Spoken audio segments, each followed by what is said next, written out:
Bonjour à tous, lundi 25 mars, la matinale RCF. Et ce matin, alors que l'Église catholique semble tétanisée par les révélations de différents scandales sexuels, alors que beaucoup se demandent comment on a pu en arriver à ce degré de mensonge et de dissimulation, et comment l'Église va pouvoir se sortir de cette tempête qui ne semble ne pas vouloir s'arrêter, alors que beaucoup de catholiques, des laïcs, mais aussi des prêtres, des religieux et des religieuses continuent malgré tout de tenter d'avancer en chrétien dans ce monde, notre grand invité ce matin est un religieux, un prêtre dominicain connu pour son travail sur l'islam et le dialogue islamo-chrétien, connu aussi pour plusieurs essais de spiritualité et qui vient de publier un petit livre sur la liberté et plus précisément la liberté chrétienne. Adrien Candiard, bonjour. Bonjour. J'ai dit vous êtes prêtre dominicain, vous vivez au sein du couvent dominicain du Caire. Oui. Alors avant de parler de la barque bien secouée de l'Église catholique, quelques mots sur l'Égypte. Vous débarquez, vous êtes venu avec vos valises. Tout à fait, par le vol de nuit. Voilà, comment vont les Égyptiens ?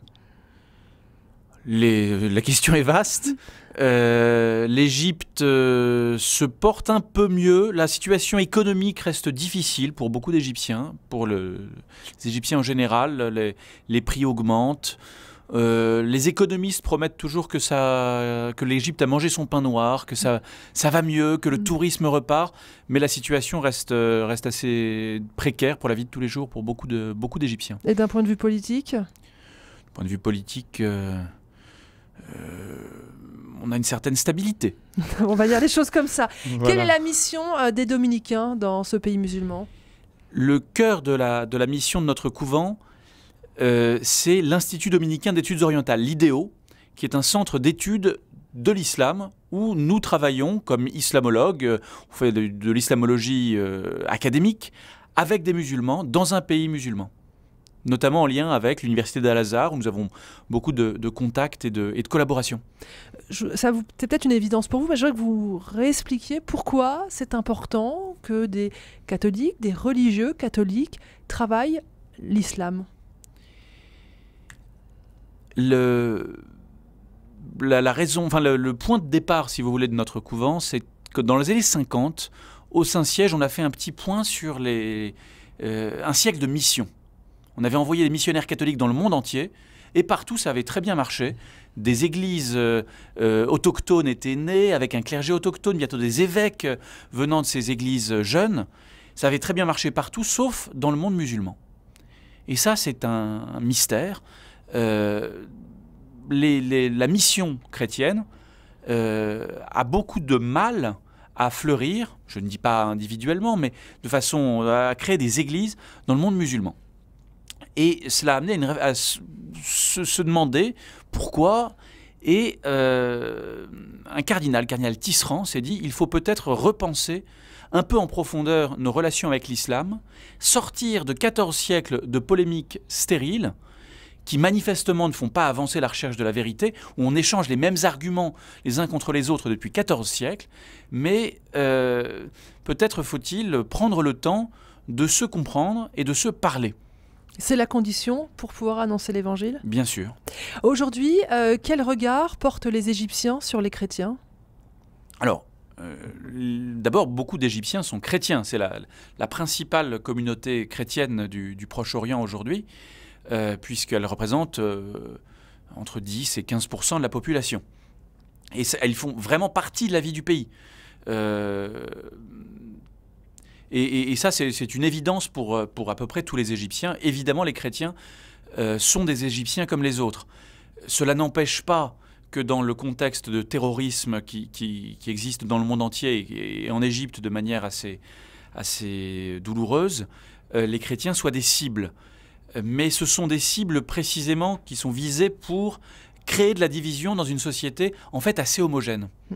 Adrien Candiard, je le disais, vous venez de publier un livre de spiritualité, ça s'appelle Affiliement, réflexion sur la liberté chrétienne, c'est publié au Cerf. Alors on va en reparler, mais d'abord, vous avez moins de 40 ans, comment est-ce que vous vivez cette période tourmentée de l'Église catholique ? Eh bien, sans originalité, d'abord avec consternation et horreur.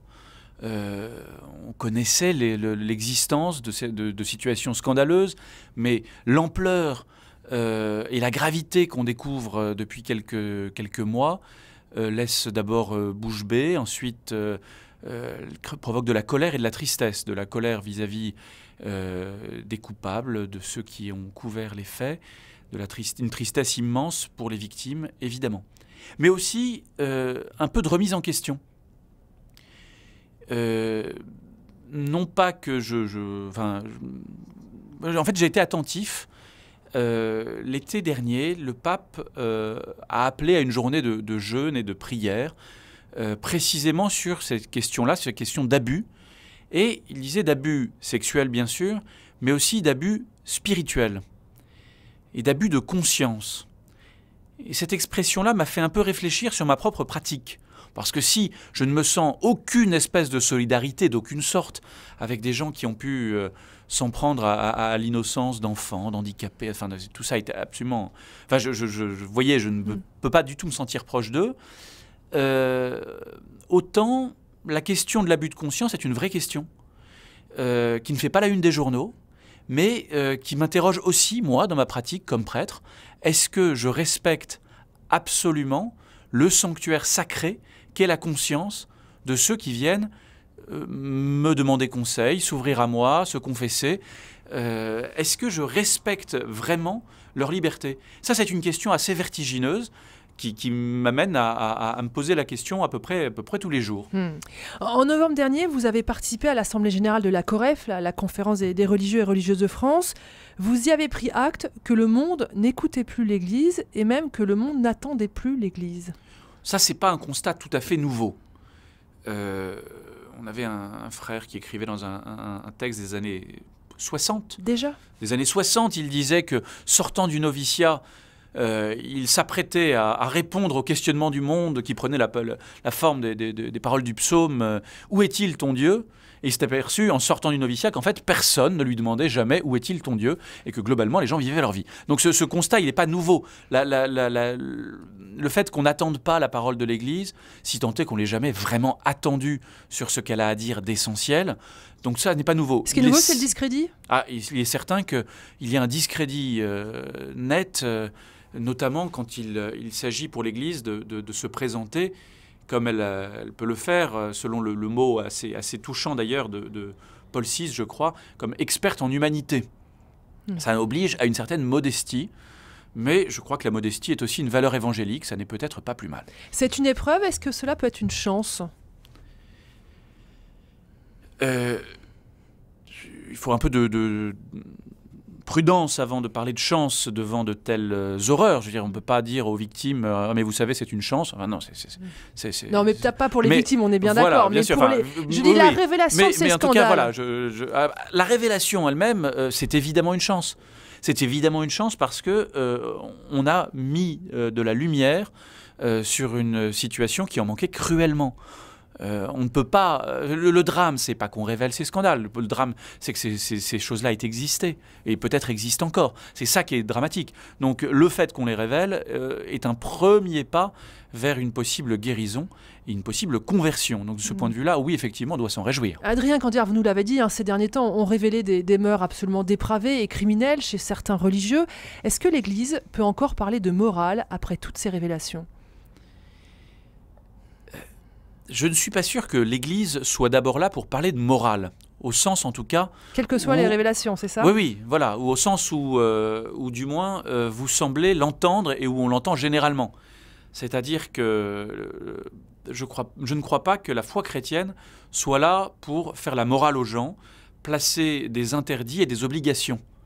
Au contraire, le Christ, dans l'Évangile, est venu... selon le mot de Paul Claudel, nous libérer de la morale. Il est venu nous apporter le salut. Et c'est quand même quelque chose d'assez différent. Et je crois que l'Église a d'abord à prêcher le salut. Je crois que c'est ce qu'elle a fait dans l'essentiel de son histoire, Dieu merci. Car c'est cette prédication-là qui fait peut-être pas des gens obéissants, mais qui fait des saints. Alors, je l'ai dit, votre dernier livre est une réflexion sur la liberté chrétienne à partir du plus petit livre de la Bible, les 25 versets de la lettre à Philémon. Et finalement, pour vous, la seule morale chrétienne qui vaille, c'est le respect de la liberté de chacun ?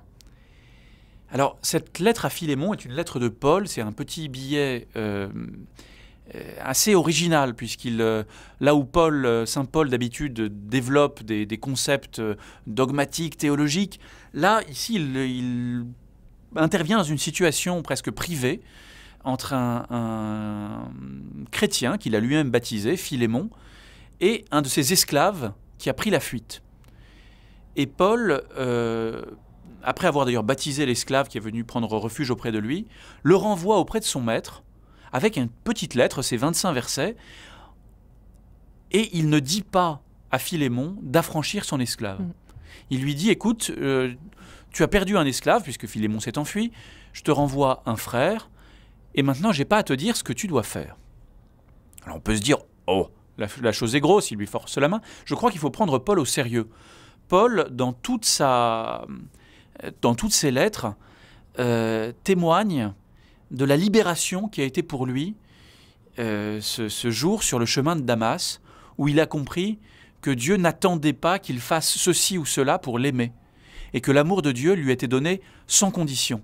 Et c'est cet amour de Dieu sans condition, ce qu'on appelle le salut, qu'il cherche à répandre, à donner, et certainement pas une liste de commandements à faire ou à ne pas faire. Donc vous mettez en avant cette valeur de la liberté de l'individu, hein, mais pourtant pour beaucoup, dans l'Église catholique, il y a un ensemble d'interdits, je pense tout particulièrement aux questions qui tournent autour de la sexualité.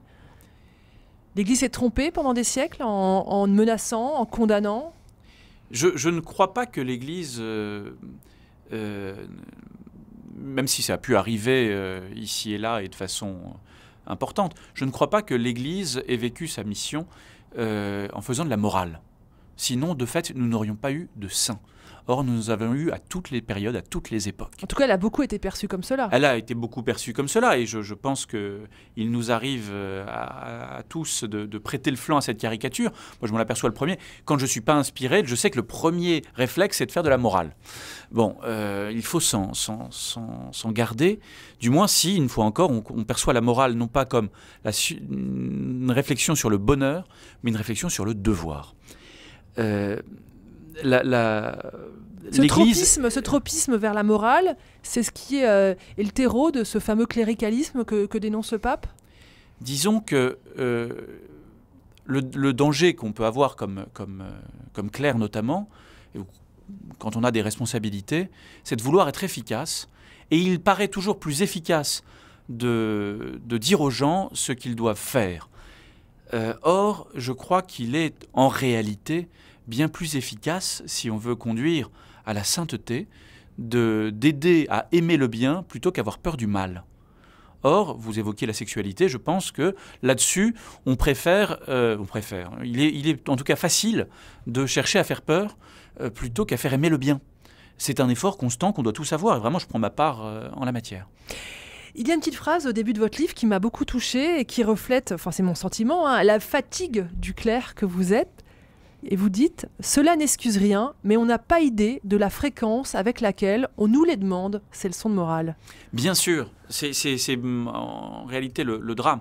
Autant il est évident que les victimes d'abus sexuels n'ont jamais rien demandé à personne, autant en matière d'abus spirituels, les victimes ne sont évidemment pas coupables. Mais il est assez normal, quand on se retrouve devant notamment quelqu'un qu'on admire, en qui on a confiance, de lui demander, surtout quand on est jeune, qu'on s'interroge sur sa vie, de dire « mais alors qu'est-ce que je dois faire ?» Il faut en fait beaucoup de maturité pour être capable de ne pas poser cette question-là. Et de fait, on la pose souvent. Et pas seulement chez les chrétiens d'ailleurs. Hein. Moi, il m'arrive très souvent de rencontrer des gens qui sont assez éloignés de l'Église et qui, me voyant comme prêtre, ont tendance à me dire « mais alors, que faut-il faire ?»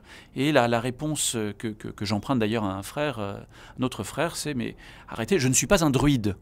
Je n'ai pas de pouvoir magique, je ne connais pas votre réalité. On peut discuter, on peut voir ensemble ce que vous voulez faire, mais je ne sais absolument pas ce qu'il faut faire. » Et comment on fait alors pour aider le croyant à se servir de sa conscience ? Alors, parce que c'est ça que vous indiquez dans votre livre. Je crois que nous avons tous, comme chrétiens, à nous mettre à l'écoute de l'Esprit Saint. Nous ne sommes pas tout seuls, nous sommes guidés par l'Esprit Saint. Se mettre à l'écoute de l'Esprit Saint, ça n'est pas facile. On a besoin d'aide, d'aide de l'Écriture, l'aide de l'Église, l'aide de nos frères, l'aide du monde. Enfin, on a besoin d'aide, mais l'enjeu n'est pas de se plier au règlement d'un club, mais bien d'écouter l'Esprit Saint. Et le temple de l'Esprit Saint, c'est nous. L'Esprit Saint, il nous est donné pour que nous le suivions, et non pas pour que nous écoutions le commandement de telle ou telle personnalité plus ou moins charismatique, sans être convaincus nous-mêmes qu'il s'agit du bien. Et ce que je vous dis là n'est pas une espèce de renversement de la morale catholique traditionnelle. Au contraire, je ne fais que répéter la morale catholique la plus... vous la reformulez en quelque sorte. Vous la reformulez peut-être. En fait, la plus traditionnelle. Thomas d'Aquin, qui n'est pas tout à fait un innovateur récent, puisque c'est donc un dominicain du XIIIe siècle, saint Thomas d'Aquin va jusqu'à dire que, puisque la conscience de chacun l'oblige toujours, si quelqu'un est convaincu que le Christ n'est pas le Fils de Dieu, alors pour lui recevoir le baptême serait un péché, parce qu'il irait contre sa conscience. Évidemment, Thomas d'Aquin dira sa conscience, en l'occurrence, se trompe, mais elle l'oblige quand même. Ce qu'il peut faire, c'est éclairer davantage sa conscience.